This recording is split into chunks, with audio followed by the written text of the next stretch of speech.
Hello बच्चों, welcome to my class.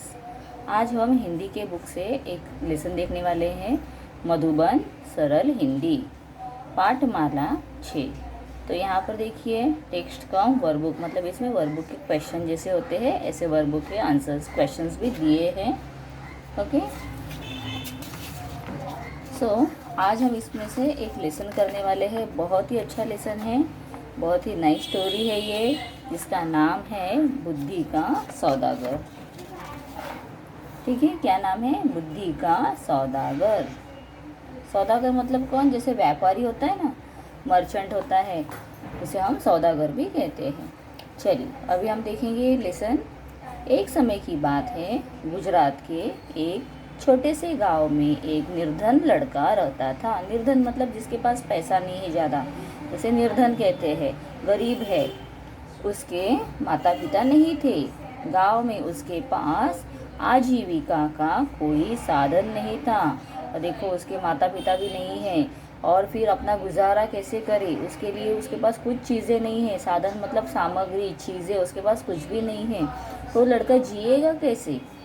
आपके पास तो आपके माता पिता है, तो सब कुछ आपको जो भी चीज़ें चाहिए वो दे देते हैं लाकर, लेकिन अभी लड़के के पास तो माता पिता भी नहीं है। तो फिर अब क्या होगा? तो परंतु वह बहुत बुद्धिमान था। कैसा था? बुद्धिमान। बुद्धिमान मतलब बहुत इंटेलिजेंट था। अपने माता पिता से उसने काम की कई बातें सीखी थी। और उसने अपने पिता से, किससे? अपने पिता से मतलब अपने फादर से कुछ काम की अच्छी सी बातें सीखी हुई है।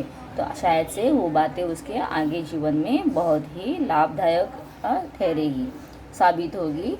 एक दिन उसके दिमाग में एक अद्भुत विचार आया। उसने शहर जाने की ठान ली। शहर जाकर उसने एक सस्ती सी दुकान किराए पर ले ली और दुकान के बाहर एक बोर्ड लगा दिया जिस पर लिखा था, क्या लिखा है देखो? बुद्धि का सौदागर, यहाँ बुद्धि बिकती है। ये देखो, यहाँ पर भी वही लिखा हुआ है। तो आपको, मुझे बुद्धि कभी मिलती है क्या? हम विजडम खरीदी कर सकते हैं जाकर दुकान में? कोई चीज़ है, अकल, जो इंसान के हम कहते हैं ना, कभी कभी कोई कुछ काम अच्छे से नहीं करता है तो क्या, इसमें तो अकल ही नहीं है। तो ये जो अकल है ये खरीदने से मिलेगी? नहीं। तो ये फिर लड़का तो वही बेचने के लिए खड़ा हुआ है। तो अब देखते हैं क्या आगे दिया हुआ है। लड़के की दुकान के आसपास फल, सब्जियां, कपड़े, जेवर, मेवे और रोजमर्रा की चीज़ों की कई दुकानें थी। सारे दुकानदार उस लड़के की खिल्ली उड़ाते। भाई, यह दुकान तो बड़े गजब की है। अब तो अक्ल भी बिकाऊ हो गई है। क्योंकि देखो, सबको मजाक की बात थी ना कि वो अकल बेचने के लिए खड़ा है। बट लड़का बहुत ही ढीठ है, वो वहाँ से ऐसे नहीं सोच नहीं रहा है कि मुझे कोई हंस रहा है। तो लड़का उनकी बातों की कोई परवाह नहीं करता था। मतलब हंसते हैं तो हंसो, मुझे कोई फर्क नहीं पड़ेगा, मैं अपना काम करूँगा, मैं बुद्धि बेचने के लिए खड़ा हूँ। वह दिन भर आते जाते ग्राहकों को आवाज़ लगाता रहता, आओ आओ, बुद्धि ले जाओ, एकदम खरी, सस्ती और उपयोगी, एक दाम सही दाम। एक ही दाम है लेकिन एकदम सही दाम है, आओ साहब ले जाओ। लेकिन बहुत दिनों तक बुद्धि के सौदागर की दुकान पर कोई भी ग्राहक नहीं आया। अभी सोचो ना, बुद्धि मतलब क्या लेंगे वहाँ से? तो बहुत ही डिफिकल्ट है, ये सोचकर ही अलग लगता है ना हम लोगों को। तो चलो आगे देखते हैं लड़के का क्या हो रहा है। एक दिन उसने दुकान बंद करने का निश्चय कर लिया। ओ, अभी देखो कोई भी उसके पास खरीदी बुद्धि लेने के लिए नहीं आ रहा है। तो लास्ट में उसने क्या सोच लिया कि जाने दो, अभी मैं दुकान बंद कर दूँ। तभी एक धनी सेठ का मूर्ख लड़का उसकी दुकान की ओर से गुजरा। उसे समझ नहीं आया कि यह कैसी दुकान है। तो एक जो धनी इंसान है, जिसके पास बहुत सारा पैसा है, ऐसा जो एक इंसान है, उसका एक लड़का था। और वो कैसा था? वो मूर्ख था। और वो उसी दुकान के सामने से गया। कोई फल या सब्जी होगी, मेरे पिता मुझे हमेशा निर्बुद्धि और मूर्ख कहते हैं, क्यों ना थोड़ी बुद्धि खरीद लूं। तो तभी वो लड़का क्या सोचता है कि हमेशा मेरे पिताजी क्या कहते हैं, मुझे निर्बुद्धि कहते हैं, मूर्ख कहते हैं, तो मैं क्यों ना थोड़ी सी बुद्धि ले लूं। यह सोचकर उसने सौदागर लड़के से कहा एक शेर बुद्धि के कितने पैसे लोगे? मतलब एक शेर, पहले के ज़माने में ना ऐसे शेर माप मिलता था, तो ऐसे भर कर दिया जाता था। यहाँ पर देखो एक रखा हुआ है, तो शायद से उसे ऐसे लगा होगा कि इसमें से भर के मिलेगा। तो ठीक है, शेर शेर के कितने पैसे लगे होंगे यहाँ से? लड़के ने उत्तर दिया, मैं बुद्धि तौल कर नहीं, उसकी किस्म किस्म से कि उसकी किस्म से के हिसाब से बेचता हूँ। मतलब वो किस तरह की है वो देखकर भी बेचता हूँ। मेरे पास तरह तरह की बुद्धि है, उसका दाम अलग अलग है। आपको कैसी बुद्धि चाहिए?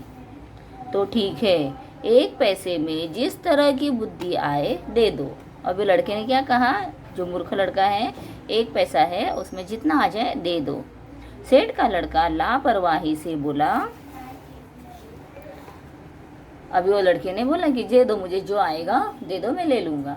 तो सौदागर लड़के ने कागज़ की एक पर्ची, पर्ची मतलब एक जैसे स्लिप रहता है ना, एक कागज़ का टुकड़ा ऐसे दे दिया, निकाली और सेठ के बेटे को दे दी।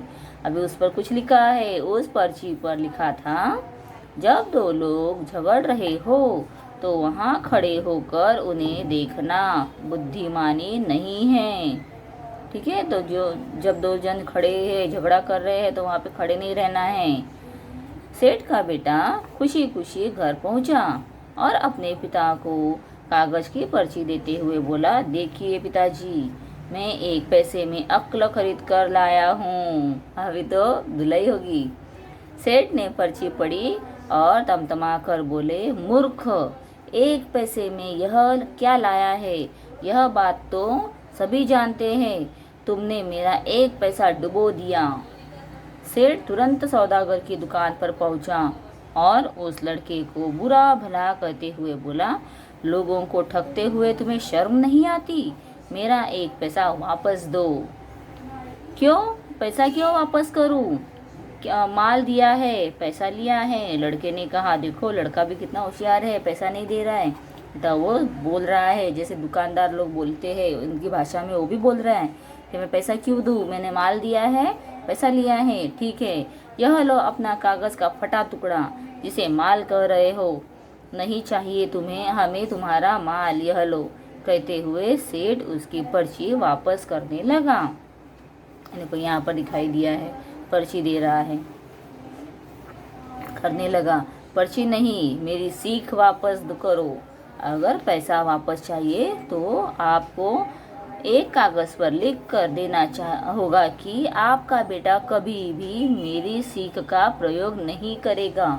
मतलब कभी भी वो जो लिखा हुआ है इसमें वो नहीं करेगा। मतलब इसने क्या लिखा है, जब कोई झगड़ा करते हैं तो वहाँ पे खड़े रहना नहीं चाहिए, बराबर ना। तो अभी उसको क्या करना पड़ेगा, जब भी कोई झगड़े करेंगे तो उसे वही खड़ा रहना पड़ेगा, क्योंकि वो इसको फॉलो नहीं करेगा। ओ अभी तो बहुत ही बड़ी बात हो गई है, बात बन गई, दोनों की अभी बात हो गई है, दोनों पक्ष मान गए। सेठ ने कागज़ पर हस्ताक्षर कर दिए और अपना पैसा वापस लेकर प्रसन्न हो गया, खुश हो गया वो। चलो एक पैसा रिटर्न मिल गया है। समय बीतता गया। एक प्रदेश के राजा की दो रानियां थी। उस वहाँ का जो प्रदेश है, उस प्रदेश के राजा की दो रानियां थी। एक दिन दोनों रानियों की दासियां बाजार गई, वहाँ उनका झगड़ा हो गया। तो अभी दोनों रानियां थी ना, दोनों रानियों के झगड़े, तो उनके दासियों के भी झगड़े होंगे। दासी मतलब रानी की सेवा करने वाली जो लेडी रहती है उसे दासी कहते हैं। बात हाथापाई तक पहुंच गई। मतलब हाथापाई मतलब झगड़े, मारा मारी। लोग चुपचाप खड़े होकर देख रहे थे। उन्हीं में सेठ का बेटा भी था, अभी लड़का भी था वहाँ पर। झगड़ा बढ़ता देख सारे लोग एक एक कर वहाँ से चले गए, मगर सेठ का लड़का करारनामे के अनुसार वहाँ से जा नहीं सकता था, क्योंकि जब झगड़ा चालू है तो खड़ा नहीं रहना है, ऐसा लिखा था। अभी उसको खड़ा ही रहना पड़ेगा। वह अकेला ही खड़ा रह गया। बस फिर क्या था, दोनों दासियों ने उसे अपना गवाह बना लिया। गवाह मतलब जिसने देखा हुआ है। तो जब पुलिस के पास जाते हैं, जैसे आज के ज़माने में हम पुलिस के पास जाते हैं, तब राजा के पास जाते थे, तो फिर राजा पूछेगा तुमने क्या देखा, तो सब बताएगा जो जो किया, क्या देखा है, तो गवाह बन जाता है। वह अकेला ही वही खड़ा रहा। बस फिर क्या था, दोनों दासियाँ दासियों ने उसे अपना गवाह बना लिया। झगड़े की बात राजा रानियों तक पहुंची।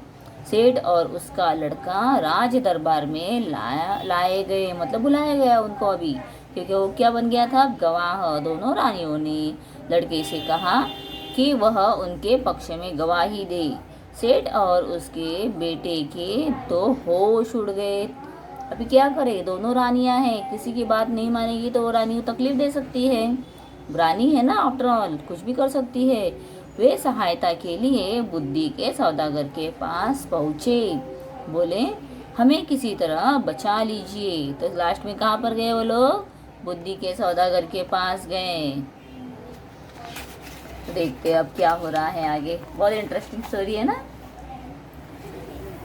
मैं 500 रुपये लूँगा, लड़के ने कहा। पहले तो 1 पैसे में दिया था, अब तो बोल रहा है 500। ठीक है, ये लो 500 रुपये। सेठ ने तुरंत 500 रुपये निकाल कर सौदागर को दे दिए। देखो, जब गवाही देने के लिए बुलाया जाए तो पागल की तरह व्यवहार करना। बुद्धि के सौदागर ने उपाय बताया। अब उसने क्या कहा कि जब तुम्हें गवाह देने के बुलाए तब तुम क्या करो, वहाँ पर पागल की तरह करो। तो पागल की गवाही को थोड़ी ना मानते हैं, मंजूरी नहीं करेंगे। सेठ के बेटे ने वैसा ही किया। राजा ने उसे पागल समझकर महल से बाहर निकाल दिया। देखो, मतलब बेचारा अब छूट गया। इसी तरह की 1-2 घटनाएं और हो गई। ऐसे कुछ ना कुछ नई नई घटनाएं हुई। बुद्धि के सौदागर की चर्चा राजा के कानों में भी पड़ी। मतलब अभी वो बुद्धि का सौदागर जो लड़का है, उसकी बातें, उसकी कहानियाँ, वो क्या करता है, किस तरह से बुद्धि बेचता है, ये सब बातें अब लोगों में चर्चा होने लगी और राजा को भी पता चल गई। राजा ने उसे बुलवाया और पूछा, सुना है तुम बुद्धि बेचते हो, क्या तुम्हारे पास बेचने के लिए और बुद्धि है? तो राजा भी पूछ रहा है उसे कि तुम्हारे पास और बुद्धि है बेचने के लिए? जी हुजूर, आपके काम की तो बहुत है, लेकिन 1 लाख रुपए। बाप रे, देखो लड़का तो अब बहुत पैसे कमाने लगा। सौदागर लड़के ने कुछ हिचकते हुए कहा, हिचकते हुए मतलब थोड़ा सा, 1 लाख बोलूँ या ना बोलूँ, बोलूँ या ना बोलूँ करते करते उसने बोल दिया है। तुम्हें 1 लाख रुपए ही दिए जाएंगे, तुम पहले बुद्धि तो दो। राजा बोले। सौदागर ने एक पर्ची राजा को दे दी। राजा ने पर्ची खोलकर पढ़ी। पर्ची पर लिखा था, अब उसमें क्या लिखा था देखो, हर एक पर्ची में सेम नहीं लिखा रहता है, अलग अलग लिख कर देता है। कुछ भी करने से पहले खूब सोच लेना चाहिए, मतलब कोई भी काम करने के पहले सोचो। राजा को यह बात बहुत पसंद आई। उन्होंने अपने तकिए के गिलाफ पर, पर्दों पर, अपने कक्ष की दीवारों पर, अपने बर्तनों पर इस वाक्य को लिखवा दिया। सब जगह पे क्या लिखवाया, कुछ भी करने से पहले खूब सोचना चाहिए, जिससे वह इस बहुमूल्य बात को कभी ना भूले। कभी भी भूलना नहीं चाहिए। कोई भी काम करने के पहले मुझे झट से याद आ जाएगा कि मुझे सोचना है, और न ही कोई और भूल सके। एक बार राजा बहुत बीमार पड़ गए। राजा के एक मंत्री ने वैद्य के साथ मिलकर षड्यंत्र रचा। षड्यंत्र मतलब क्या किया, साजिश की। राजा को मतलब कुछ तो बुरा करने के लिए, राजा के साथ कुछ बुरा करने के लिए या राजा को मारने के लिए मिलकर वो लोगों ने खेल रचा, जिसे हम षड्यंत्र कहते हैं। और उनकी दवा में विष मिलाकर ले आया। विष मतलब पॉइजन। राजा ने दवा का प्याला अभी मुंह के पास रखा ही था कि उन पर खुदे शब्दों पर उनकी नज़र पड़ी। अभी राजा ऐसे प्याला लेकर पीने ही वाले थे, तो उतने में क्या हुआ, उस पर क्या लिखा हुआ था, उस प्याले पर भी लिखा हुआ था, कुछ भी करने से पहले खूब सोच लेना चाहिए। ओ बस, ये बात रीड करते ही राजा एकदम सतर्क हो गए। राजा ने प्याला नीचे रखा और दवा को देखकर सोच में पड़ गए, डूब गए कि यह दवा पीनी चाहिए या नहीं। वैद्य और मंत्री को लगा कि उनका भंडा फूट गया है, और जैसे राजा ने सोचते सोचते नीचे रख दिया जो ग्लास था या कोई भी प्याला था, तो जो मंत्री है और वैद्य है दोनों डर गए। उनको क्या लगा कि कि शायद राजा को पता चल गया है, इसलिए वो पीते पीते रुक गया है। तो दोनों डर गए और डर के क्या करने लगे, वो दोनों डर गए और राजा से क्षमा मांगने लगे। देखो राजा ने तो कुछ बोला भी नहीं है, लेकिन पहले ही वो लोग डर गए। महाराज हमें क्षमा कर दीजिए, हमसे बहुत बड़ी भूल हो गई। अभी वो खुद ही क्षमा मांगने लगे।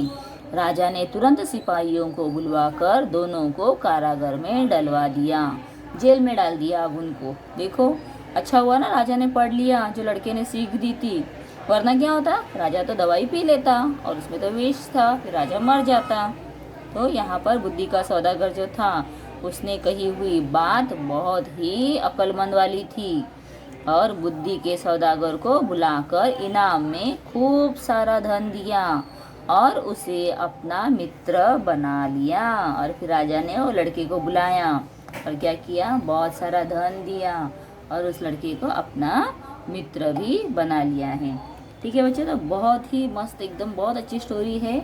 आप लोग अपने भाई बहनों को ये स्टोरी बताओ, आपका भी थोड़ा प्रैक्टिस हो जाएगा और प्लस उनको भी ये स्टोरी अच्छी लगेगी। जैसे बेड टाइम स्टोरीज होती है ना, वैसे आप लोग ये स्टोरी बोलो अपने मम्मी को या पापा को भी ये स्टोरी सुनाओ, उन्हें भी पसंद आएगी।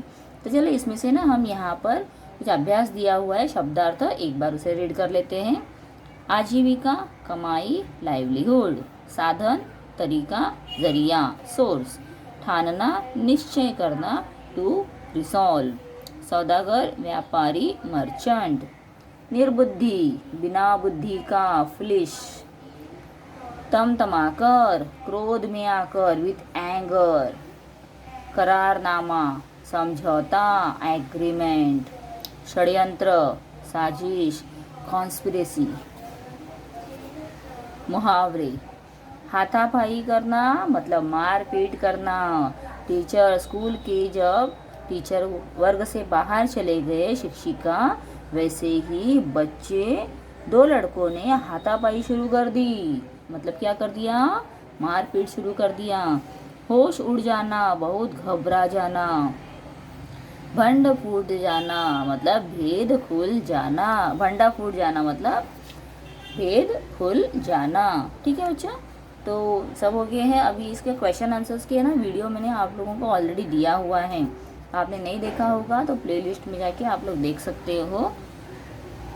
और यहाँ पर कुछ क्वेश्चंस है, इसके आंसर आप लोग आंसर फाइंड करो और डिफ़िकल्टी है तो आप लोग मुझे कमेंट करके बता देना। तो मैं नेक्स्ट वीडियो में इसके आगे के जो आंसर्स हैं वो भी आप लोगों के साथ में ज़रूर शेयर करूँगी। ठीक है, क्योंकि आप लोगों की ज़रूरत पूरा करने के लिए, आप लोगों के रिक्वायरमेंट्स पूरे करने के लिए ही मैं वीडियोस बना रही हूँ। ओके बच्चों, ठीक है, बाय टिल देन। और चैनल को सब्सक्राइब ज़रूर करो। Thank you.